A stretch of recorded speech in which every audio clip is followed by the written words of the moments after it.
বলতে গণ অধিকার পরিষদ আলাদা। বাংলাদেশের যেসব রাজনৈতিক দলগুলো বর্তমানে আছে, বিশেষ করে বড় রাজনৈতিক দলগুলোর দিকে যদি আমরা তাকাই, যে তাদের অভ্যন্তরীণ গণতান্ত্রিক চর্চা নাই, বিশেষ করে নেতৃত্ব নির্বাচনের ক্ষেত্রে।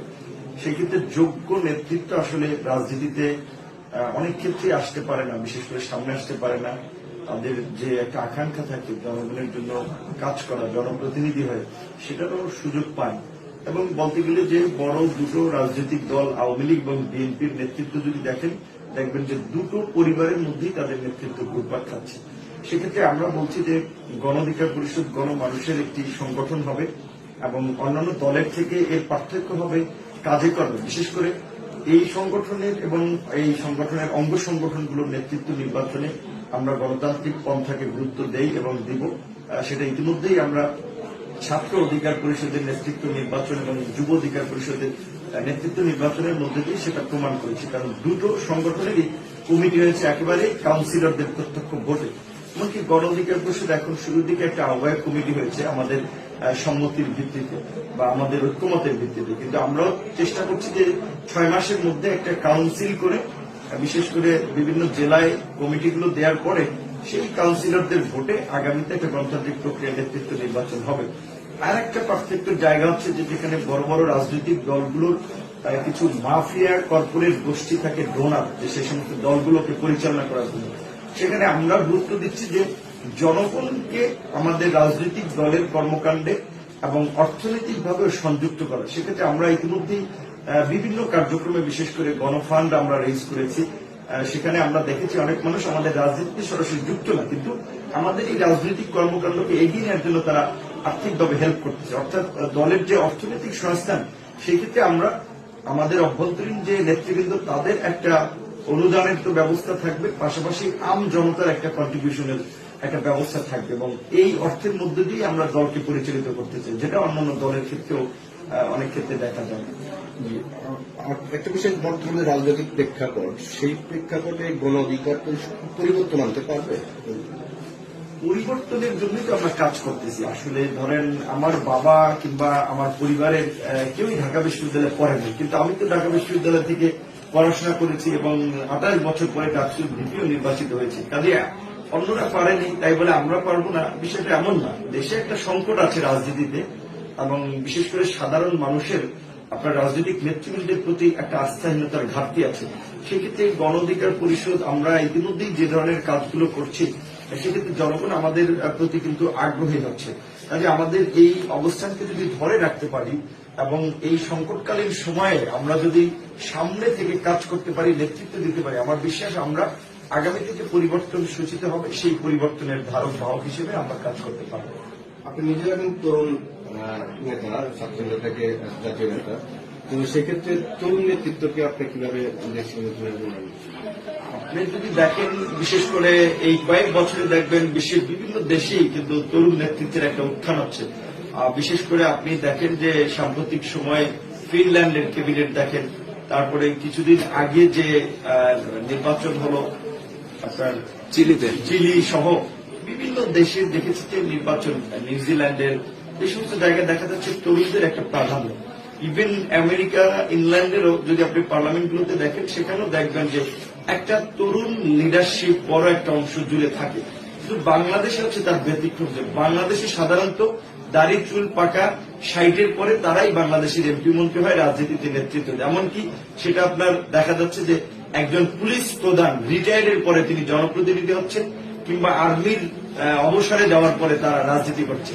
যে কারণে আসলে রাজনীতিতে তরুণদের জায়গাটা কমে যাচ্ছে এবং তরুণরা জায়গা পাচ্ছে না। সেই দিক থেকে আমরা তারুণ্যকে প্রাধান্য দিয়ে এবং তারুণ্য নির্ভর একটা রাজনৈতিক দল আমরা গড়ে তোলার চেষ্টা করছি এবং আমি মনে করি যে এই রকমের একটা বাস্তবতায় তরুণরাই একমাত্র পরিবর্তন আনতে পারে। সেক্ষেত্রে আমরা ইনশাল্লাহ এই তরুণদেরকে নিয়ে আশাবাদী।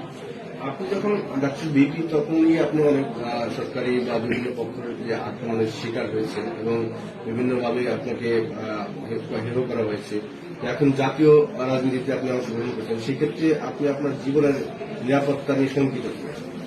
বর্তমান যে অবস্থা, যেখানে আন্তর্জাতিক মানবাধিকার সংগঠনগুলো উদ্বেগ প্রকাশ করেছে যে বাংলাদেশের বর্তমান সরকারের 12 বছরের শাসনে প্রায় 601 জন মানুষকে গুম করা হয়েছে, যাদের মধ্যে 86 জন মানুষ এখনো নিখোঁজ, 3000 মানুষকে বিচার বহির্ভূত ভাবে হত্যাকাণ্ড করা হয়েছে আবার রাষ্ট্রীয় আইন শৃঙ্খলা বাহিনীর দ্বারা, যার মধ্যে আপনার বেশ কয়েকটি হত্যাকাণ্ডের কারণে বাংলাদেশের আইন শৃঙ্খলা বাহিনী র্যাবের উপরে এবং র্যাবের ঊর্ধ্বতন কর্তৃপক্ষের উপরে মার্কিন যুক্তরাষ্ট্র থেকে শুরু করে বেশ কয়েকটি দেশ নিষেধাজ্ঞা দিচ্ছে।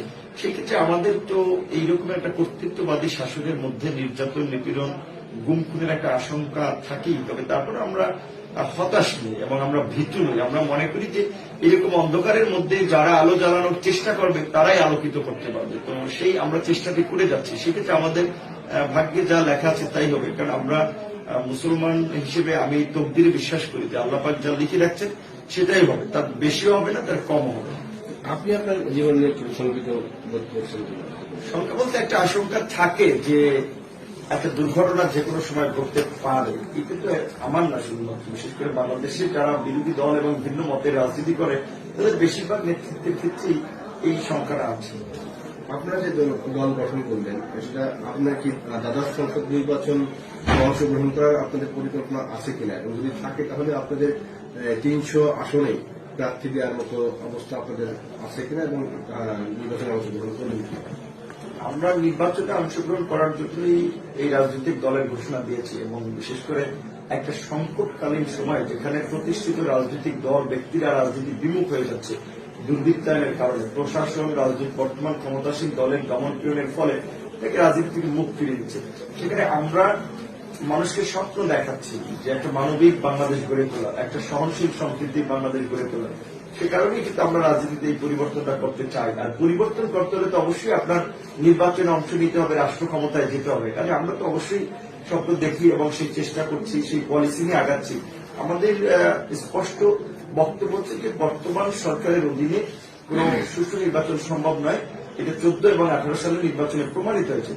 এবং এই সরকার যেভাবে আপনার বিচার বিভাগ থেকে শুরু করে কলেজ, বিশ্ববিদ্যালয়, সচিবালয়, পুলিশ, আর্মি, বিভিন্ন বাহিনীগুলোতেও দলীয়করণ করেছে, সেখানে এই সরকারকে ক্ষমতায় রেখে নির্বাচন করলে কখনোই সুষ্ঠু নির্বাচন হওয়া সম্ভব না। সেক্ষেত্রে আমরা বলছি যে বাংলাদেশে এই স্বাধীনতার 50 বছরে একটাই সামাজিক চুক্তি হয়েছিল রাজনৈতিক ঐক্যমতের ভিত্তিতে, সেটি ছিল তত্ত্বাবধায়ক সরকার। এবং সেই তত্ত্বাবধায়ক সরকার আমলে আপনার 96, 2001, 2008 সালে 3টি নির্বাচন হয়েছে এবং 3টি নির্বাচনই সর্বজন গৃহীত হয়েছে।